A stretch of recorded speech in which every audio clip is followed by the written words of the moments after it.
నానమ్మ, మా ఫ్రెండ్స్ అందరూ కలిసి 31కి వండర్లా టూర్ వెళ్తున్నారు నానమ్మ.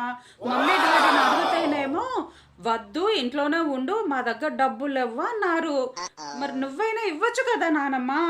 ప్లీజ్ నానమ్మ, ప్లీజ్ ప్లీజ్ ప్లీజ్. మీ తాత ఏమన్నా ముల్లెలు మూటలు సంపాదించిపోయాడానే? ఏంటమ్మా అన్నావు? మనవరాలా, నా దగ్గర ఎక్కడుంటాయి అయినా డబ్బులు? నా దగ్గర డబ్బులు లేవు, గిబ్బులు లేవు. ఏమి నటన. వీళ్ళకి ఇస్తే ఏమొస్తుంది? నా బిడ్డ పిల్లలకి ఇస్తే ఏమైనా తలుసుకుంటారు. వీళ్ళకి ఇస్తేనా? Good idea. డబ్బులు మనవరాలా?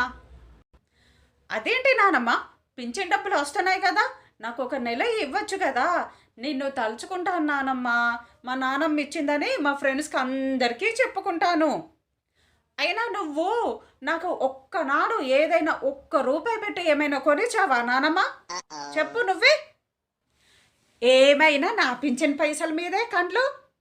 ఆ కోడలది అన్నీ నేర్పించింది, మీ అమ్మనే అన్నీ నేర్పించింది, కూర్చున్నది. పింఛన్ పైసలు గింఛన్ పైసలు.